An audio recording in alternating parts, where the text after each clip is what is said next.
Welcome to North Node, the Yoga and Astrology podcast. I'm Becky, a yoga teacher, astrologist, and businesswoman. And I'm Laura, founder of Soul Sanctuary Studios, yoga teacher trainer, and wellness coach and consultant. In this podcast, we'll be diving into down-to-earth but deep soul conversations. We'll explore how you can connect and stay on purpose with your true north alignment through the transformative lenses of yoga and astrology. Each episode is designed to inspire and guide you on your own journey towards self-discovery, self-love, and personal growth. We'd really appreciate it if you could leave us a 5-star review on your preferred podcast platform. Your support will help us reach more listeners who are looking for insightful discussions and meaningful connection. Thanks so much for joining us. Now, let's dive into today's episode.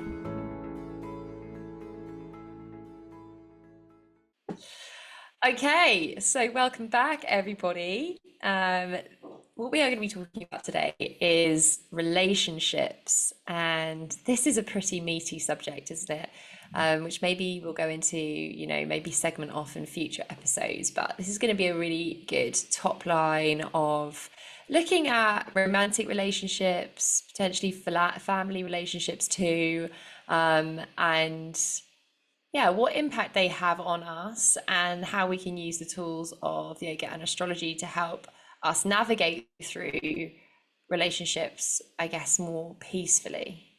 Yeah, and I feel like for me, all relationships with other people come back to you got to have a good relationship with yourself first. You've got to know yourself, know maybe what needs some work, where you're likely to react, and if you don't have that, you don't stand a chance.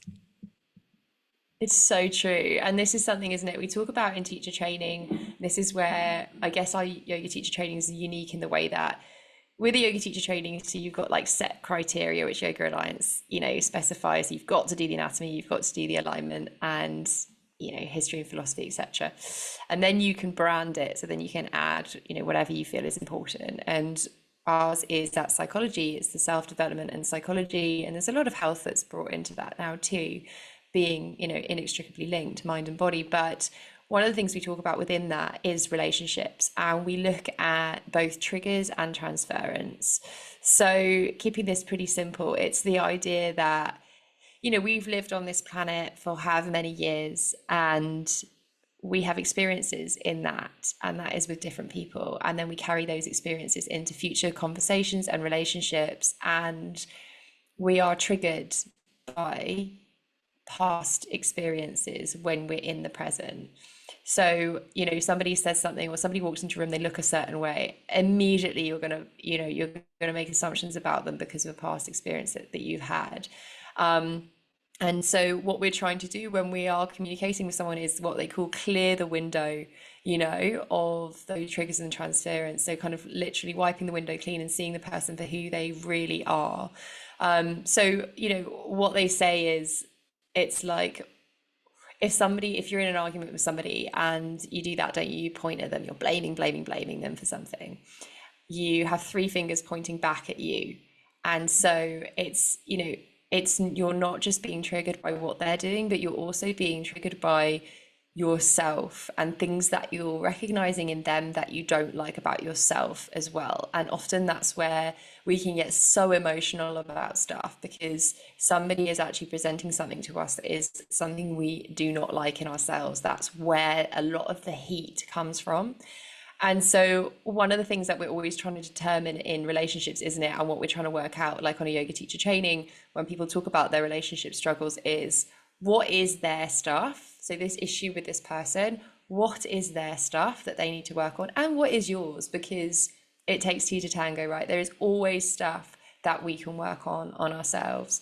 And that is the mindset, that growth mindset. In yoga, we call it svadhisthaya, which is this self-study, which is pretty, that really changes the dynamic in a relationship. If you can approach a relationship going, neither's perfect, no one's perfect, there's no such thing, and I'm here for it, I'm here to grow with you, and know that when I'm, feeling irritated or pissed off or whatever's going on, that yeah, some of that's going to be your stuff and let's talk about that. And, a lot of that's going to be my stuff too, and support each other through that rather than just playing the blame game, which is so easy, isn't it? And I'll put my hands up, like this is a practice, isn't it? And I think I'm really good at blame. Like, yeah, I have to really catch myself. I actually had therapy quite recently for like keeping score. It's Mm. terrible. So I would be like, I do this, I do this, I do this, I do this, I do this. What do you do? Right? And that's really an easy thing to do in our life stage because I'm mother, right? So the kids are mommy, mommy, mommy. They don't want daddy doing it, they want mummy doing it. But mummy, as mummies do these days, most of them also working, and also doing the house jobs and the DIY, here we go, and Keep everything. up. And here we go. I had therapy for it, didn't work. But point scoring is something I noticed I was doing. Now, I could either get really attached to that and go, yeah, I'm right, and I do everything. And where's that going to end up? That's going to end up in me feeling pretty annoyed, us having a pretty crap relationship, and maybe it not lasting very long, right? If I had just let that play out. Or I can go, okay, hang on. This is something you're doing. You're point scoring, right? The guy is trying his best, and he really is. I can really say that, hand on heart. He's trying his best. So this is something you need to look at yourself. Where does this point scoring come from? Like, where did you have to do that as a kid or whatever that might be? And I needed some help looking at that. So, that's my responsibility to then seek therapy to help to be the best version of myself so that I can be the best mom and be the best, partner, whatever it is. So it really is so important to be really honest with yourselves. Like we said in our previous episode, honesty, truth. Like, what is this that's coming up? Why am I doing that point scoring thing? What bit is his that he can help me with on that? Because there'll be some of that, definitely. Definitely. And what part of that is what actually I need to address, because that was a huge part of it. Because I know Adam does a lot more than most blokes. Like, oh my God, the guy loves folding towels. He loves laundry. Like, he Can you come plays with the round kids so here? much. He's Like, so tidy. spare Sunday. Exactly. Exactly. I'm so lucky in so many ways. And yet I was still doing this like point scoring thing. So we have to really detach from a lot of the time. Like, it's okay to feel what you feel, acknowledge that, really feel into it. Definitely don't deny it. But then observe it, like we were talking about, observe it and go, that's so interesting. Where is that coming from? And like, what parts of that can we do something about? That was a Mm. long intro back, wasn't it? What about A you? good What intro. what's your what are your thoughts on your initial Um, thoughts on relationships? Yeah. I feel, yeah, like, what you touched on then around observation, that is what yoga teaches you to be able to observe the patterns on your mat, and then you can take that off the mat and be like, oh yeah, how you do one thing is how you do everything. Um, and yeah, and I think the listeners are going to so be able to relate to your story around like point scoring, because that is probably going to show up, especially I feel in the male female dynamic, but it could show up in other places, like, with your mom, like maybe you're the one that always has to phone her, whatever it is, that kind of like holier than thou thing of like, yeah, and I'm doing my Yeah. bit, you're not doing your bit. And yeah, for me, it kind of showed up. A lot of mine actually was around taking rest. My husband has no problem taking rest. He like, he'll have a day off work and I'll come home and I'll be like, what have you done today? And he'll be like, well, I just lay on the sofa. I watched a film.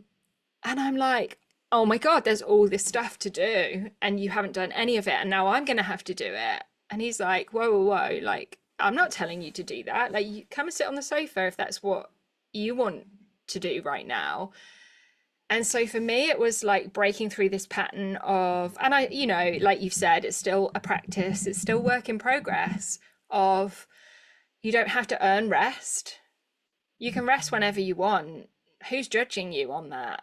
And for me, that, yeah, it goes back further, doesn't it? It goes back to perfectionism and feeling like everything needs to be perfect. And I know I talk about this a lot on, when we do teacher training, and I'm like, yeah, I give myself permission now to not do the washing up or not do something that needs doing and leave it till the next day. And quite often he will do it at that point. And then it's not about making it a competition of, yeah, like who's gonna like weaken and do the thing. And I think also that leads on to like using your voice, asking for what you want, because we talk about this on the teacher training of, if you don't say what you want, you're you're not giving that person in whatever relationship the opportunity to meet you with what you want. And yoga, of course, like the first thing it teaches you is, what do you want? What do you want from this pose? What do you want from this practice? What intention are you setting? Do you want rest? Do you want some challenge? And it's sort of teaching you that connection with self. And yeah, so if you're not asking for what you want in your relationship and being clear on that, then it's pretty ridiculous to think that the other person can read your mind and know what you want. It's so true. It's like they always say, don't they? Don't write a complaints letter without a request. Mm. You wouldn't write to Sainsbury's and just go, this, thanks, sign off, like you're rubbish. Tell us what you want then, because otherwise, how do we help? And it's so easy, isn't it, to sit in front of someone and go, you don't do this and you don't do that, you don't. But have you taken the time to go, okay, so what do you want? What do you want him to do? That's always really hard. I find that really hard to be like, okay, well, this would work. And that's what Adam will really respond to. He'll always say to me, look, what can I do to make it better? Like, he's so, best thing about Adam, like he wants to learn, he wants to grow, he wants to help, like, Libra, and I was reading about last night, like, just wants to harmonize, wants to make everything okay. And he's like that. He's like, big Labrador. He's just like, well, just tell me what I can do to make it better. And that's why it's so hard to be angry at him, because it's like being angry at a puppy. Like, he doesn't mean to do anything wrong. It's just that I think, again, like, what's mine and what's his, you talk about perfectionism. That's what I hear a lot, is this self-worth being attached to achievement, which comes, doesn't it, wow, from like so deep in childhood, where it's like, show your parent the picture of the painting and they're like, wow, that's amazing, I love you. And instantly you're like, okay, so in order for me to get an I love you, I've got to do something amazing. And how often do we do that? And that just carries through. It's like, look at me keeping the house tidy, running my business, looking after the kids, like da da da da, I like still doing that, and on such a subconscious level, but then feeling so annoyed that somebody else has the luxury of not having to do that. Like, that's so unfair. And that's kind of what it was. It was like, that's not fair. It's not fair that you don't have that problem. Why am I the one over here that's having to deal with that shit? And it's really hard, because then I find, like, I kind of don't want to say that out loud, because then it's like he's totally off the hook. So it's Let's about hope he that doesn't balance. listen to this. He won't. It's about that, like, again, polarity, isn't it? It's about going, yeah, okay, I own that bit, and I'm gonna try and like be okay with doing less, um, maybe. And yeah, and also I need you to give a little bit more on these bits, like get in the detail. And I think that is so hard in our society today, and this is something you and I talk about so often, around like how the roles have changed. So, way back when, it was pretty clean cut, wasn't it? Like, the men went to work, the women looked after the kids, and that was a fairly simple setup. And then, the feminist movements meant that, okay, women can do anything now. And for some reason, that's got really confused to like, women should do everything now. And that makes me so angry, like so angry. But also, I think it's so dangerous in relationships, not only for women and burnout, and we see these autoimmune diseases, like, they are due to female load. Like, there is so much research. Gabor Mate does a lot on this, on like how autoimmune affects women primarily because of the female load, because we're doing everything now because we can. And also though, that you'd think, oh, that's great, that gives men like an easy ride. And I mean, I think it does a lot of the time. But what's terrible about it is it's massively affecting men's self-worth because they're almost redundant. It's like if they can't be that hunter-gatherer, if they can't be doing the providing, then what are they doing now? Because they're not, they don't have that same instinct for the caregiving, the gentle hands, they're like hyper vigilant of, looking out for the things that are going to choke the kid and all of that. For me, from my experience anyway, and I know men are all different, but mothers have a different way with children than men, and men have huge benefits. Like they need that, we call it rumbles, the play fighting, like they need all the qualities that the men bring, but they are different qualities to the women. They need both, and yet women are supposed to bring all that level of detail and all the work as well, and I just think it's so difficult for men to feel worthy at the moment, and we see these rates of suicide and depression so high because there's a big lack of purpose now, and yet women also suffering because they're so burnt out. It just feels like we've really lost our way in relationships. It's not working for anyone, right? Or is that just my experience? Maybe. No, I think you're spot on, and so many people are going to relate to this. We've been sold the dream of feminism, like in, maybe in the 90s and the 2000s, of like, yeah, women now, you can do anything you want in the world, career. But you're right, like you end up then doing everything and you're exhausted and you're resentful. And it's false feminism. It's not true. Like you can have anything you want, but perhaps not everything all at the same time. And, as you were talking about, like, the things that come up for you and the mental load for women, I mean, the thing that still triggers me a lot in my relationship, and I'm working with this, is when Steve will say to me, like, what can I do to help you? And it's like, yeah, you want to help me because so that means like it's my stuff then. Everything is my stuff because you're offering to help me. And it's kind of not his fault because yeah, we've like lost our way as a society, as a collective.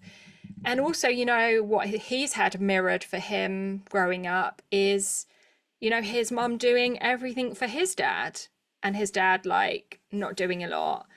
And then, I had that too in my household.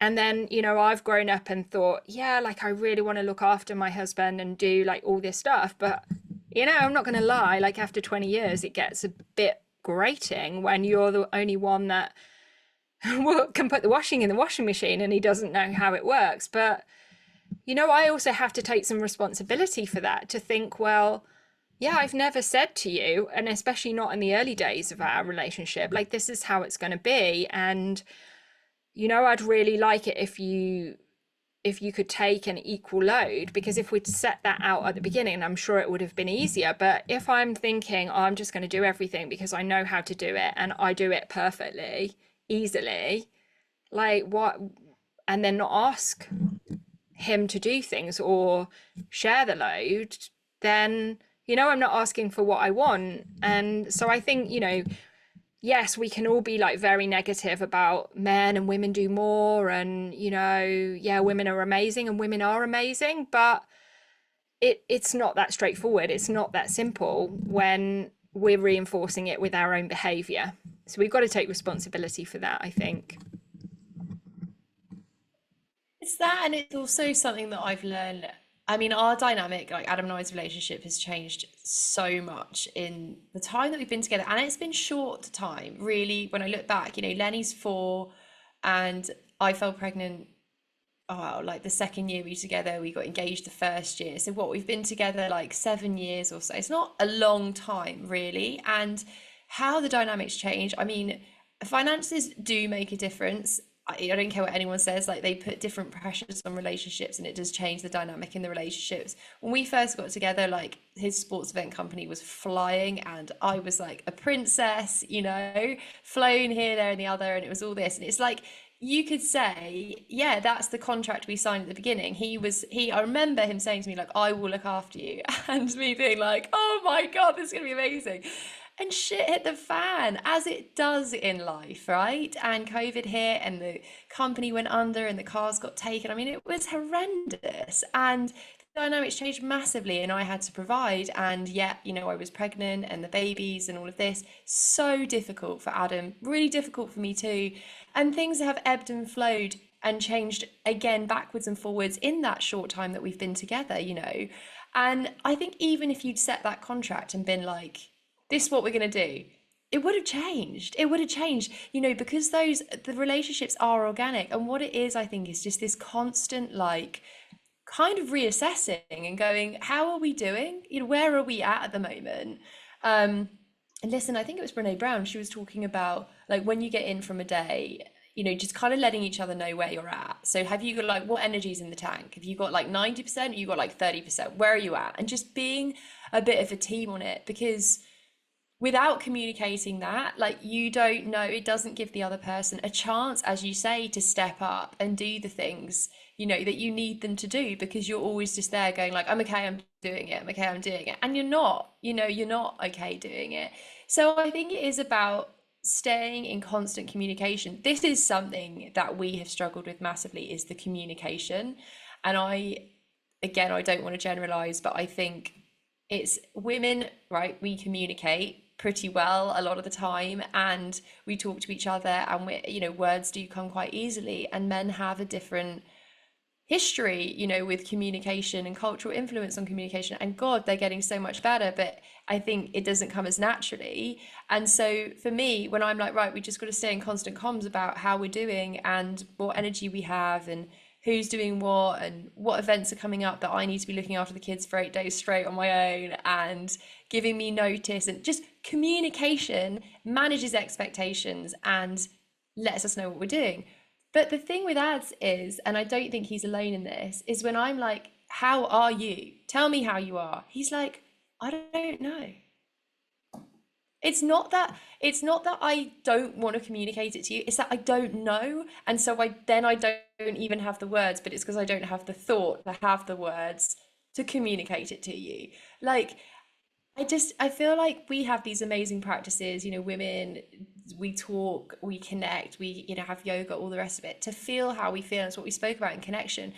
But I think for Adam especially, like, it's very difficult for him to feel how he feels, and therefore he can't communicate it. And that sometimes makes me feel like I'm doing all the work, because not only am I doing the kids and doing the work, I'm doing the emotional work too, right?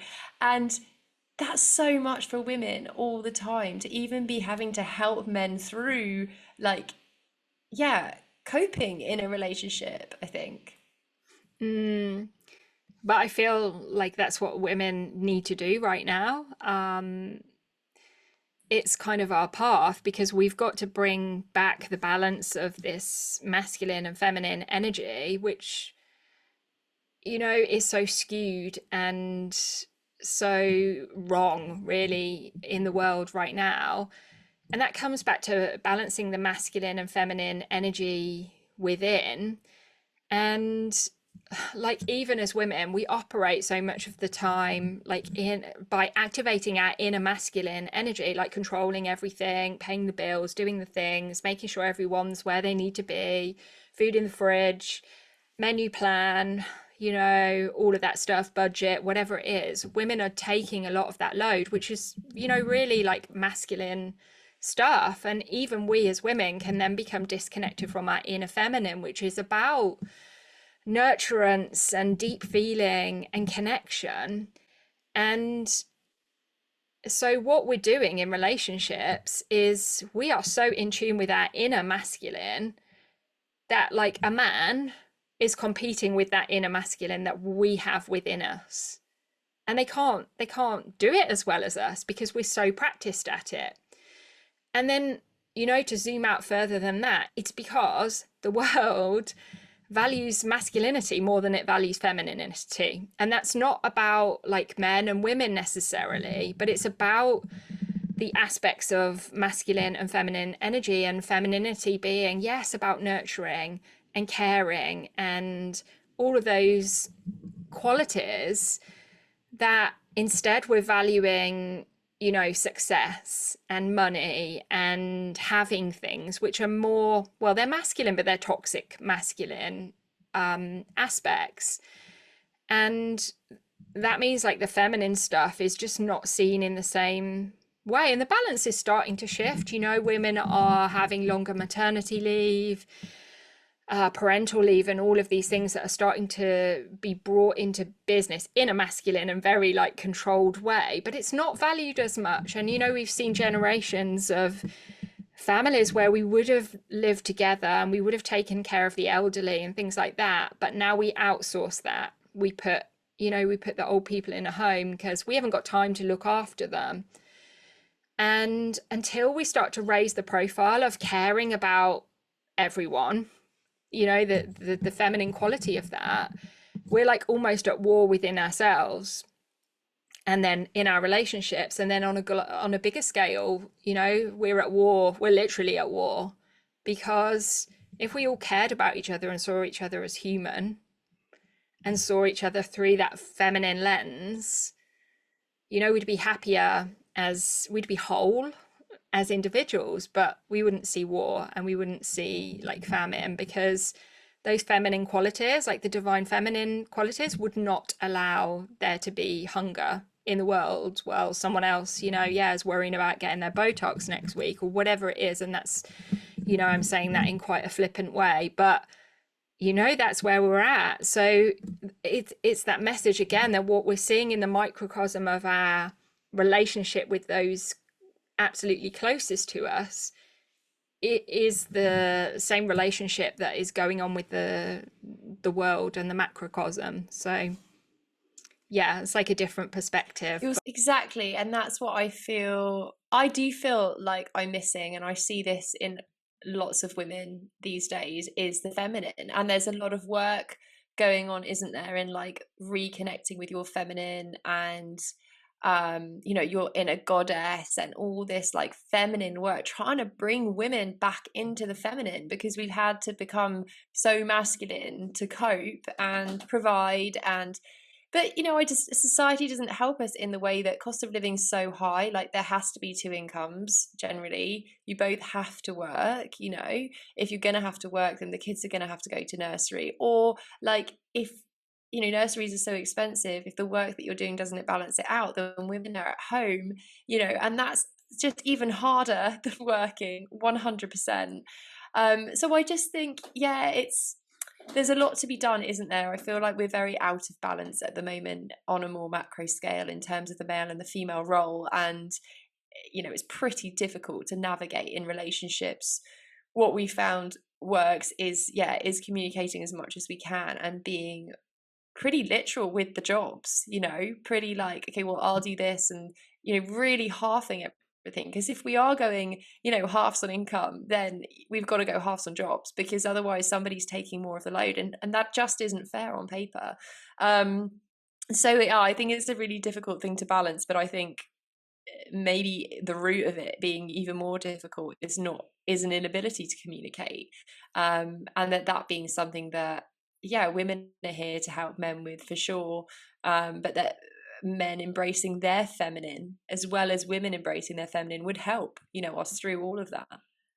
Yeah, exactly. Like when we're talking about feminine energy, we're talking about that in both sexes. And yes, you know, maybe it needs to start with women, but the more that we can do that, like it, the more it gives permission as well for men to do that and to feel and to like trust their intuition and their feelings about things, you know.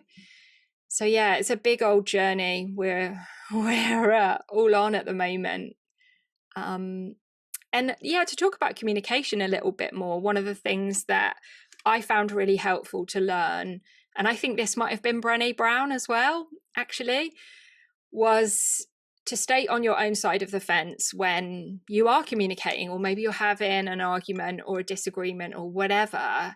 Is like owning your feelings around that, instead of saying, I don't know, like, you make me feel really angry because, you know, you do X, Y, and Z, and that I feel really angry because of what you have done, it's like that is not an effective way of communicating, because you're going to trigger the other person, but also you're not taking responsibility for your own feelings. Like, as you talked about earlier with like triggers and transference, like you're feeling that, yes, in response to something someone else has done, but it's kind of your responsibility to own that feeling and reframe it to sort of say, you know, when you did this, I felt sad, angry, whatever it is, and own that feeling and not put it on the other person. You know, that's just not a healthy way to move through the situation. You never Yeah, that learn. is so powerful. It is. That is definitely something that works. I mean, it takes each other out of like fight as well, doesn't it? When you're just sharing how you feel rather than accusing the other person of doing it. That is a game changer in a relationship. Um, so again, I think a lot of it comes down to, and this is what I've taken away from it, is like just work on yourself. Not don't worry about the other person, but in a way, you can't control how the other person, what they're going to do, you know it, and so you can only really work on yourself and then be with that person in their own journey. And I think this is where again astrology has been so helpful, because it's this, when we're going through challenge, and often it's what I refer to, like I have dinner with a friend and they'll talk to me about their relationship struggles and I just mostly refer them to you, but always reference you in the way that it's, you know, you're both on your journey, and in this lifetime that we've spoken about in our previous podcast on Dharma and purpose, is like we're here to transform, and so we're going to get sent these challenges to stimulate us, to help us complete a karmic cycle, to evolve, and self-actualize in this lifetime. And the partner that we're with at the time is going to be one of those stimulants. It's going to be one of those people who is going to, you know, create that stimulus of that wound to help us heal and grow from it, and them on their lifetime too. So whatever's in their birth chart that they're working towards, whatever's in your birth chart is working towards, and you're both together doing it at the same time, you're still trying to support each other through this journey of self-actualization. And sometimes, you know, I think it's probably important to say as well, at least in my experience, is that we like to think, don't we, like relationships last forever. And we've all been in relationships in the past where we're like, this is it, this is going to last forever, and it doesn't. And for me, like a big part of the wisdom is that each part of your journey takes you on to another part of the journey. And you know, certainly that was my experience with Sam, was like we were definitely meant to meet and be together for that period of time, to get, you know, us to Worcester, for him to get the cafe, for me to get into yoga, for us to go on our paths, for us to meet our current partners. And you know, everything in me hopes that Adam is the person that I stay with for the rest of my life, especially, you know, now I have two boys with him. You know, there's nothing that I would want more than to stay with him forever. But there's also this understanding that, you know, when you trust in the journey, that when things change and move on, that it is all meant to be, however that plays out, that I think sometimes that can just take the fear out of a relationship and maybe allow you to be more honest, you know, which ironically then probably gives it better longevity. Yeah. As you was talking, I was kind of thinking like how, what if we reframed arguments or disagreements or challenges in our relationship as simply like opportunities to heal, or opportunities to like resolve whatever trauma is there? Maybe we'd view things differently. And like, yeah, you can only do your part of that argument or disagreement and choose to take that perspective, and you can't force the other person to do that. Yeah, you could talk about it, but if they're not prepared to take that perspective, then, you know, yes, like that relationship could end, but and they're going to take, all that's going to happen is they're going to take that trauma and that baggage into their next relationship, or the next lifetime, you know. And this is why, you know, it's said with relationships we often end up with the same partners, or like the same group of souls coming together in lifetimes, is because we have that unresolved trauma, and, or, you know, karma or whatever. And the easiest way to clear it or to move through it is to bring those people together again, because they you know, they share that karma. And what is karma? Like, it's the inability, to me anyway, it's the inability to move towards your dharma. So you've danced this dance, you know, and maybe that was cut short, or you know, maybe you're doing the thing now to someone else that they did to you, and like you're living that from their perspective, and you're being forced to face that trigger. And I think when you can do that and sort of see through the illusion of like, this is an argument and you know, we're not meant to be together, well, okay, like perhaps you can't be long term, but maybe this is exactly the argument, the fight, the good fight that you're meant to be having right now in this moment. It's that is, there's so much truth in that, in the sense that, like, arguments in a way being a gift. I find that so hard to see, I'll be honest, in romantic relationships, because I'm always like, this is not a gift, this is just so annoying. But I can see it much more easily in, you know, when people talk about it in teacher training, you know, always, it's harder to see it when you're in it, isn't it? And it's easy to see it from the outside. But an example that I would give, which it comes back to your point about rest, actually, interestingly, I think there's a lot in there, that was when I was doing my counselling training, and we used to have what was called meta dialogue. So meta dialogue was this like time in the day where it was kind of like the gloves were off, and it was like, right, all this shit that's going on under the carpet, all of you are smiling but you're really annoyed with each other, really, let's have it out, because there's a lot to be learned from that, having it out. And obviously it was put a lot more poignantly than that, but that's basically what it was. And I would always stay really quiet in those sessions because I didn't want confrontation or whatever. And yet there was this guy in the group, and he would fall asleep constantly. And I've told you this before, Beck. And you know, there would be people in the group, people who were, you know, they'd been in prison, they were going through cancer, bereavement. I just lost my dad. Like, there was a lot of big emotions in the room, and people were sharing and being so incredibly vulnerable. And that's, God, that course was absolutely amazing.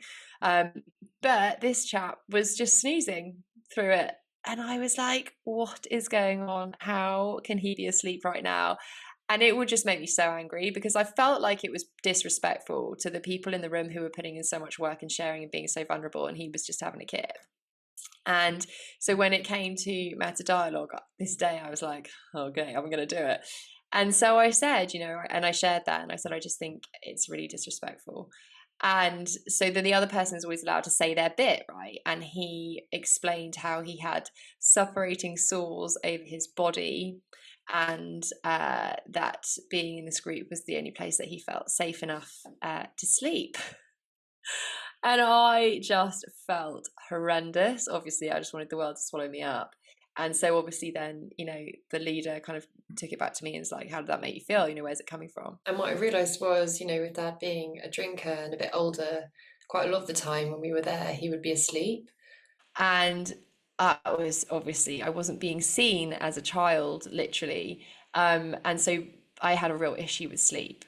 And I didn't know that. I never would have known that if I hadn't had the opportunity to basically have it out with this guy in the group. And there was so much to it. Like, I didn't, and I still don't, but I can't nap. Like, I find sleeping, like, there's like a lazy thing that I feel about it. I can't lie in the mornings, which is a good job because both my kids wake up 5:30. So, you know, I'm kind of, maybe it's all meant to be.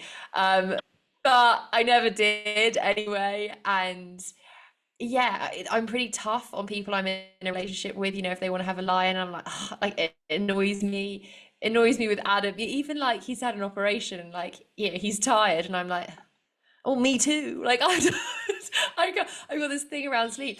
And it, like, you know, without doing that work, I wouldn't have that awareness. It really is a gift if we can see confrontation as an opportunity. Like, it's such a gift if someone's willing to be vulnerable with how they feel, and you're willing to be vulnerable, and you're both going to grow from that. It is such an exciting opportunity for exponential growth if we can see it that way. But if not, we just sit stuck in being annoyed at people, and where's that going to go? That doesn't help anyone, you know.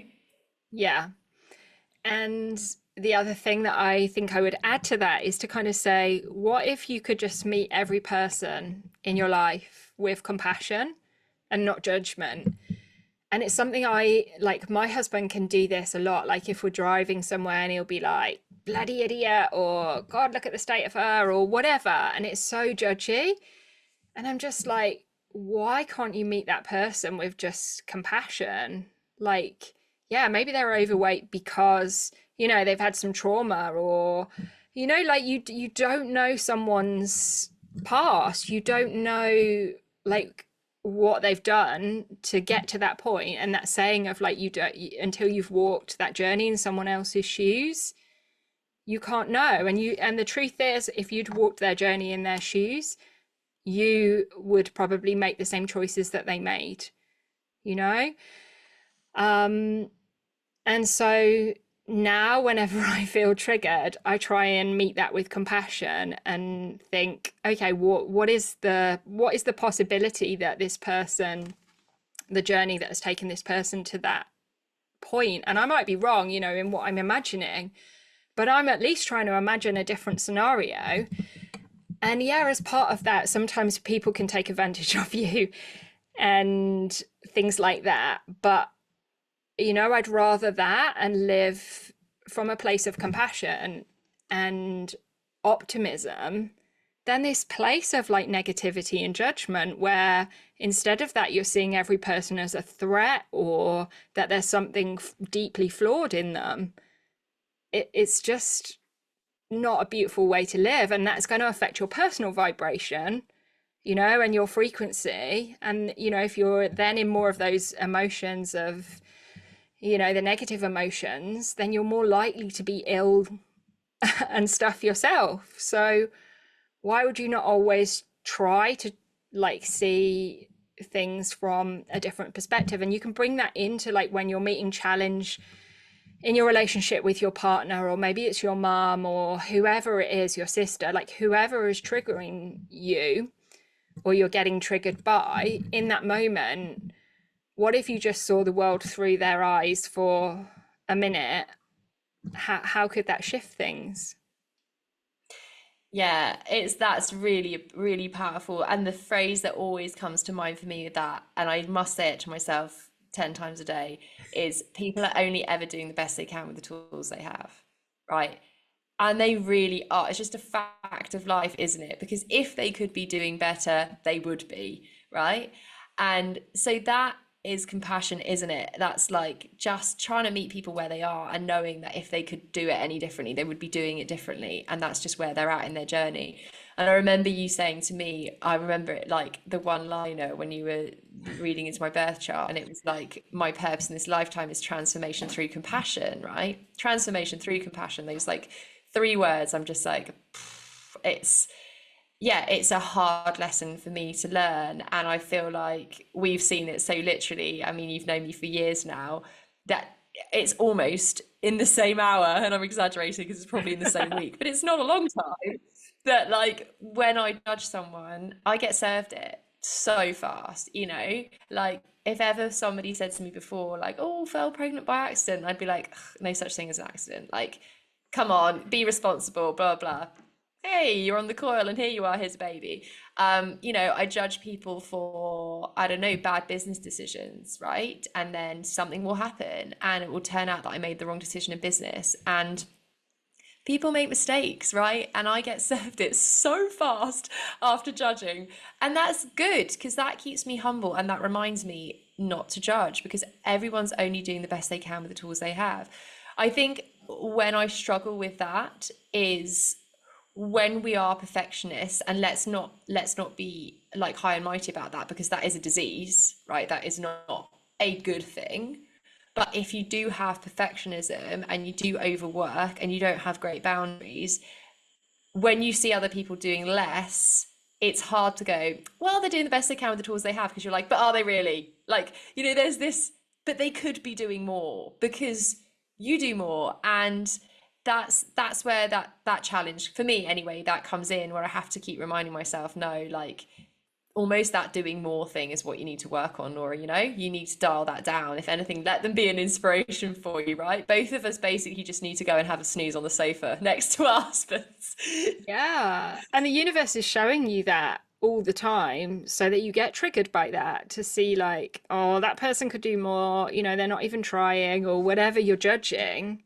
whatever you judge, the universe is gonna like, you know, shove back in your face. And I've seen this at work recently. Like, I'm sure she won't mind me sharing about it, but like, I have somebody at my workplace, and she's like, "Oh, like you can't have a relationship with someone at your work, like."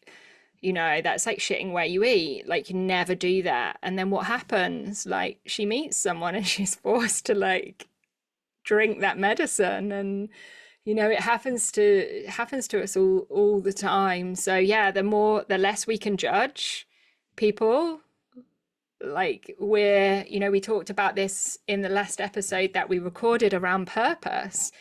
Like, the closer to your own truth you are, the more moral you are, because it isn't a very moral thing to judge someone else, but we all do it. We're human, and you know, and that's like the struggle of being human, and what we're here to do is understand those things.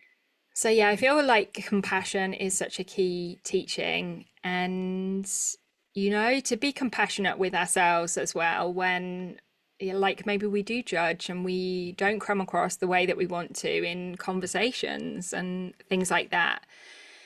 And another point that I wanted to touch on with communication that we kind of have brushed on a little bit, we've talked about a little bit, but to go a little bit deeper into it is like how using the voice can be really hard to ask for what you want, say the thing that you want to say. And that is because energetically, like the throat chakra is the place where your voice is activated. And you know, whether we talk about chakras or not, yeah, using the voice can be hard. And that is because, like, historically, we are so conditioned to believe that if we say something that upsets someone or triggers someone else, we're going to be outcast from the relationship, the group, you know, when we lived in tribes and things like that, and you wouldn't survive, or you wouldn't be loved, or maybe you'd be persecuted and killed. You know, if you think about things like witch wounding, and witches were just wise women who spoke their truth, had wisdom, and were killed. Like all the things we've spoken about today, if we'd spoken about this hundreds of years ago, we'd have been killed for. And yeah, so it's also not about necessarily having to believe that you had a past life as a witch. You know, maybe that's the case, maybe it isn't. And I always say with past life stuff, anyway, it's not about getting hung up on that story, but it's about the residue of what is left with you to be healed.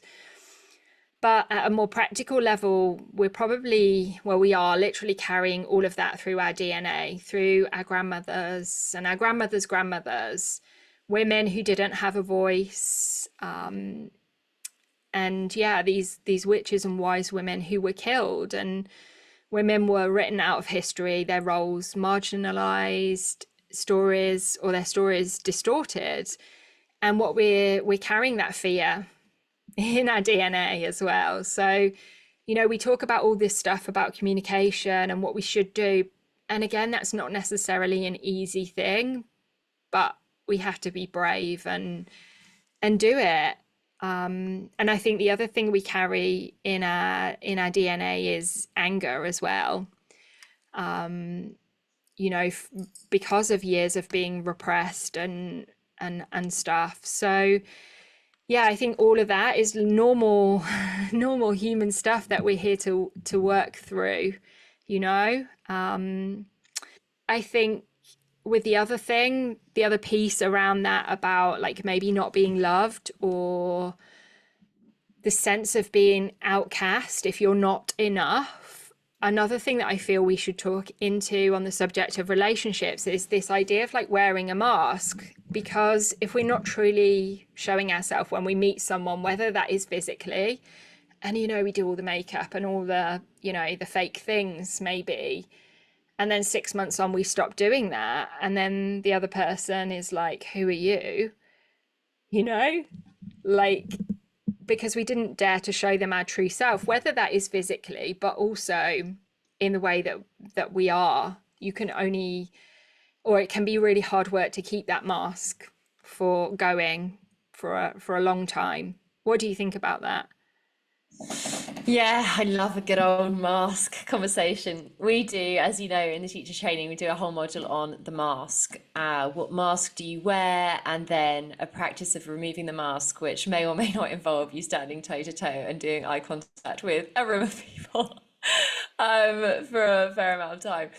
Which, it's interesting we talk about this. I look back on my teacher training, we did that. I stood toe to toe with a row full of people. Every minute you would change, new person, and just in silence, looking into the person's eyes in front of you. And it was the best and the worst thing I've ever done in my life. The sweat was dripping off my nose again. It was like being on a tube. The panic attack was just constant, and a new person the next minute, and I do it again, and I was exhausted, physically exhausted. But when I worked through like what was coming up for me in those moments, it was like being seen truly as who I am, and allowing myself to be seen and all my vulnerabilities, and not being perfect was the biggest thing. Was like, yes, it's not possible to be perfect. And what I realized, like, I was at a point when I was in corporate where if somebody stood close to me and had a conversation, like, I'd step back, and the minute it was like a trigger, the minute I was like, oh, they're too close, I'd start sweating. And did not understand it. Honestly, I had no conscious understanding of why it was happening. And when I went to therapy, she was like, it's fight or flight, you're in fight or flight, you're scared. What are you scared of? And I was like, I don't know, the person's not scary. But it was the fear of being caught out, being found out, feeling like a fraud, feeling like I had imposter syndrome. And so maybe they'd find out that I wasn't really smart enough to be there, or which was all just bollocks. It was lies, but it was very true to me because I wasn't aware of it at that time. And so I would just wear this mask of perfectionism all the time. And to be standing that close to somebody for that amount of time, you can't keep it up, and it slides, and then you have to be vulnerable. And it's the scariest and the most amazing experience you can go through, because you've got to start being honest. And that, I'm so glad I did that before I got into, my next relationships, because it was not about being perfect anymore. It was like, my hair is naturally very curly, and guess what, when I get out the shower and I've got no hairdryer, I'm going to look like Screech from Saved by the Bell, and like all of the stupid stuff that you're just like, you just let go of. And I'm talking about physical stuff here, but obviously there's loads of the emotional stuff there's ugly parts of us, aren't there? There are ugly parts of us as humans, where some of us get jealous, some of us are insecure, some of us, I don't know, maybe overconfident to compensate for insecurities or whatever. It's allowing someone, and I think if I rewrote my wedding vows, it would be something around like, I will still love you even when I know the ugliest parts about you. Because I think that's what love is all about, really, isn't it? It's about going, yeah, we're human, we've got really ugly parts, so we're going to see them all. And I will still love you through those. Um, and I think the thing with having a mask, so I remember this so clearly. We had two chaps on our yoga teacher training, and they were opposites, right? So one was a perfectionist, and one did the opposite, which is still a self-protection mechanism. So and maybe when I do the teachers' interviews, you might hear from these individuals, but it's their story, so I won't name them. But one would just self-deprecate. So let's say they were going on a date, and they both wanted to have a relationship. They both wanted to meet someone. And one would go on a date and be like, oh God, no, I'm awful. I'm awful. And they'd put all their worst stuff in the shop window, right? Like, I do this, I do this. And you'd think, like, why the hell would you do that on a date? But the reason that that person's doing that is so that there's nothing that that person could possibly find out, because they put it all out there in the first place. So they're safe then, aren't they? And it's a self-defense mechanism, self-sabotage. It's protection. You can't fall from anywhere when you've already put yourself flat on the ground, right? So it's a very safe place to be. Needless to say, none of the dates went that well, and it wasn't really working for him. And then we had the other chap on the training. He was the opposite. So he's Mr. Perfectionism, and you could see it, right? It was like the physique, like the facial hair, everything was like Mr. Perfect. And when he went to his dates, it was that, well, I'm Mr. Perfect and I behave perfectly and all of that. And he was up here on this pedestal, which was just terrifying for everybody involved, because the person that he was on the date with was thinking like, well, I'm never going to be able to upkeep this level of perfectionism. He's also thinking like, shit, I can't fall from here because this is where I've put myself.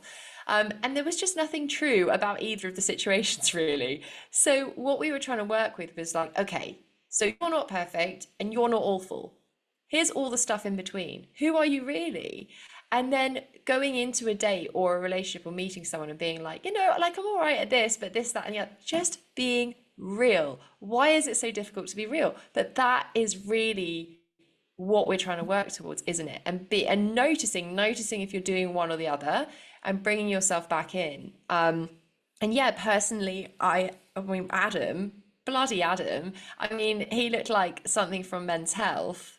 He still does. He's one of those really annoying people that will come in like he's just trekked up a mountain and he looks like something from Men's Health. And I'm like, God, it's so annoying. I always liken myself to like, on Harry Potter, there's that little stick insect that lives in the blazer pocket with like little twigs and stuff. That's like me. I'm like the like mess of a stick insect that like will live in like Adam's beautifully pristine pocket. But I found that really hard to start with because, yeah, for the first couple of dates, I could do the thing, you can straighten the hair and wear the clothes and do all of that. And then I had this really honest conversation with him and I was like, by the way, I can't keep this up. And if you're not up for that, then like this really isn't going to work because I'm not up for keeping this up. So let's have a chat about that.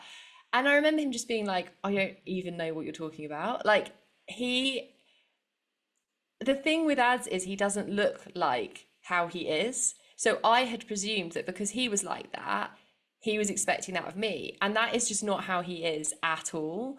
It was all my stuff. And, proof in the pudding, 2 kids later, we all know what childbirth's like. Like, he's hung about because, yeah, it was nothing to do with that. That was my stuff. But it is really important to be aware of first, if you're wearing a mask, yourself. So your relationship with yourself and your mask, number one, figure out, be honest with yourself, work on it, work on taking it away and being more authentic and figuring out what the hell that looks like. And then being brave enough to keep that level of authenticity in a relationship, and not just for the short term, for the long term.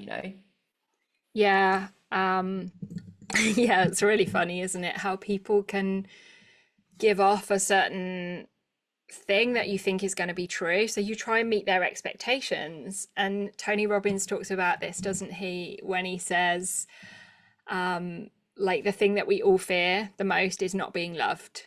And so what we do is we try and make ourselves lovable. And women do this because beauty standards and all of that stuff, like the extent that women will go to be beautiful is ridiculous when it's not real. Mm. Like, and then the moment you don't have the eyelashes or the nails or the, whatever, the Botox, the filler, the lips, so many people with the lips. And, and I'm not like being judgy, like if that genuinely feels good for you, but why are you doing it really would be the question that I would ask. And yeah, you could say it's for myself, but is that really true? And you're going to feel that in your body. Or is it coming from a place of I'm not lovable or I'm not going to be lovable as I get older? So again, that's a fear of getting older. And what is that? It's a fear of death. So, you've got to do the inner work. And if you don't, you're never going to be able to meet yourself with depth. You're never going to really be able to meet the other person with depth. So yeah, the question I'd always ask is like, yeah, where are you not showing up as the real version of you? And it's scary. Like my daughter is 12 and a half. She's in her second year of high school now. And the girls that go into that high school with, things they're not meant to have, like the acrylic nails that are like really long and, the like laminated eyebrows and the eyelashes. And like I'm having that conversation with my daughter to be like, you don't need to do all this stuff. And if you do, all you're going to do is attract boys or friends that want that version of you. And then you're going to have to maintain it. And then when you don't have the eyelashes or the brows or the whatever, you're going to feel like you're not enough. And why would you start that age 12? And then of course, like this continues as you get older with like the cosmetic treatments and things like that. And yeah, I just think there's a whole industry built around women not being enough, and it makes me really sad. And we bring that into our relationships. Totally. It's funny when you talk about that because I'm like shaking my head and going, oh God, like acrylic nails and all the rest of it for young kids. Do you know, I was the people, if anyone that I went to school with listened to this, they'd be like, that was you. I Yeah. was that girl, right? My mum let me have highlights. I mean, my mum's, I don't know, amazing, but mad at the same time. So I had highlights, genuinely, I must have been 11, highlighting my hair. I was like first person to shave my legs, covered in fake tan, would do French manicures. I mean, pretty good ones, to be fair. A very young age. I was going to school with French manicures and fresh highlights and perfect fake tan from, yeah, from 11. And this is a long time ago, right? This is like 2 decades ago. You're the OG, the I was the OG OG, and now the perfect irony that I'm teenager. like, tell me about that lamination because I need to try and figure. Like, I actually went the other day when I went to go get my hair done, and I was like, what are people doing to their faces? Because I need to know because I don't know enough. Whereas before, I was like queen of like knowledge on that stuff. So the reason I share that is that me being that way took me on the journey to be where I am now. And I'm glad. I'm glad that I had that experience and almost like I peaked early in that department. So I hopefully, touch wood, I'm not going to need to do that stuff at a midlife crisis later on. Maybe that will change, but that's my thinking. Got out my system early. So you with your daughter and your astrology, how do you know when to act and when to just sit back and go, ah, it's all part of the universe, all part of her journey? How do you do that? I feel like I just bring her both sides of the coin really, because I don't know, she talked to me, she was in year 7 last year, and she's like, everyone's shaving their legs. I want to shave my legs. And I'm like, okay, like let's talk about this. And as you can imagine, nothing is shallow in our conversations. So, we're having a sitting on the bed conversation. It's just like everyone's shaving their legs. And I'm like, okay, but for like, there's some things here around shaving your legs. Like, number one, if you start shaving your legs, like that is time that you're going to have to spend doing that activity. And I was like, look at my legs. I don't shave my legs. Well, I probably would if I went to like a wedding or something like special. But I generally don't, because my hair is not that dark, and for me the like effort v reward just isn't there. And yeah, I've also been on the journey of like, it's a patriarchal thing that you shave your legs to make a man happy, and I'm not doing that anymore. But then, I also just can't be asked now. So I talked to her about all of this, and I'm like saying, yeah, but you're going to be shaving your legs because of peer pressure. So let's just be honest about that's your reason for wanting to do it. And there's all these other reasons why you might consider not doing it. But if you still want to do it, then yeah, like I'll buy you a good razor and I'll show you exactly how to do it in a really good and safe way. But I want you to sit with that. And she came to me the next day and she was like, yeah, I've decided like for now I'm not going to shave my legs. And it was winter, I think, anyway. But then the following spring it was dance. What, so she wanted a fur coat on? Yeah. So the following spring it was like dance, and they were, they have to wear like shorts or whatever for that. And she was like, I've thought about it again and I do want to shave my legs. And she's like, Mom, high school is brutal. And if I don't do this, like, I'm going to get the piss taken out of me. And I'm like, okay, but she does understand like my perspective on it. And then, do you know what she did then? Is like this summer, I mean, this is like where children are not, even teenagers are not mature enough to make the decision, because then she shaved her arms. And I'm like, how have you cut your arm?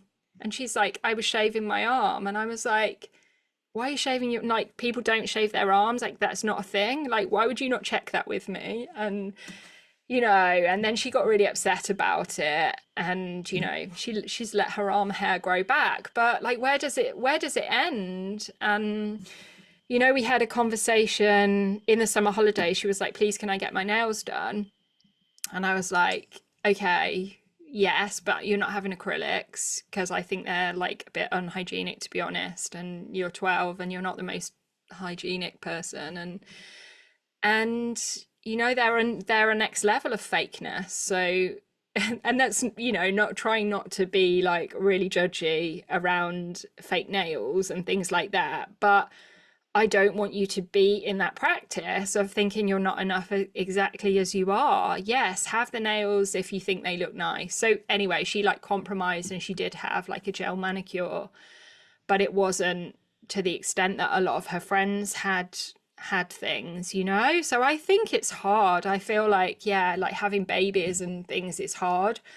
But now it's like they're at the age where you're teaching them the real lessons, right? And the benefit of the things that you've moved through, but try not to do it in a way that is like you must follow my rules, it's my way or the highway, or giving them like complete free reign. It's like you've got to find the balance, and yeah, that's not easy. So I love listening to that because oh God, I mean I've got two boys. So I've got Chloe and she's already, she's 9, so she's talking about stuff like this and she wants to wear all the crop tops and stuff already. I'm like, how do I navigate this? Especially with my mum being like, yeah, how short do you want it? Let's get 12. So I'm like, right, I don't know how I'm going to do this. But with the boys, I think for me, the red flag when Adam was like, I don't know how I feel, so I can't communicate it. I was so interested. I was like, oh, because Lenny has been born very communicative. Can't shut the guy up. And he'll say to me, I didn't even talk to him about this. He'll say, Mummy, I've got this funny feeling and I can feel it here in my tummy and it makes me feel horrible. And he'll talk to me about how he feels. I feel really excited, Mummy, because blah, blah, blah, blah. So he's born with that. So I want to know, was Adam like that and life changed him? Or was, because I can see from parents, like his parents are very like, let's move on, doesn't matter. And that's amazing and works in so many ways. It definitely doesn't like nurture depth of conversation like what you do with your child.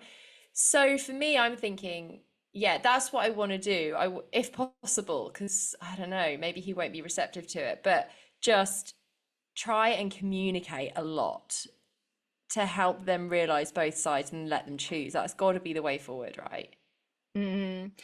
Yeah, I think you have to, you can't just take choices away because you're not educating. And then the moment they do have like, you know, free reign to do whatever they want, they're grown up, like they're gonna not make good choices. So I think it's totally about that education piece. And we try and put education on school, which is just not equipped to do that at the depth that it's needed. Yeah, they can probably teach them maths and English, but they're not having these conversations. And they're not also educating boys around, like, the shaving the leg thing. Like, maybe that is just an expectation from boys. Yeah, because their mum's done it and their sister's doing it, and these perfect women, that are not even real because they're filtered and AI generated. That they need that education piece as well. Yeah.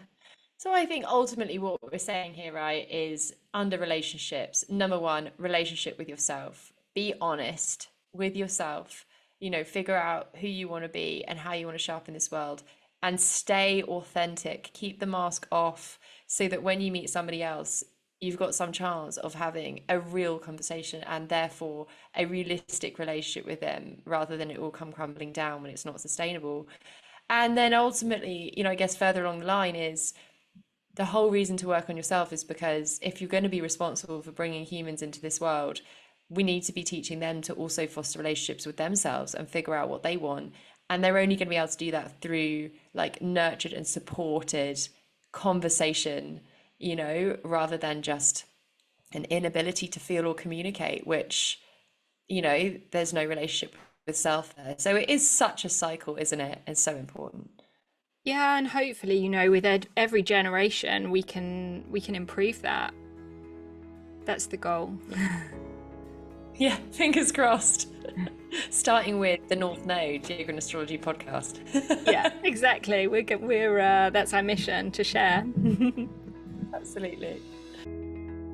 Thanks so much for listening to this episode. Your time is precious, and we truly appreciate you spending it with us.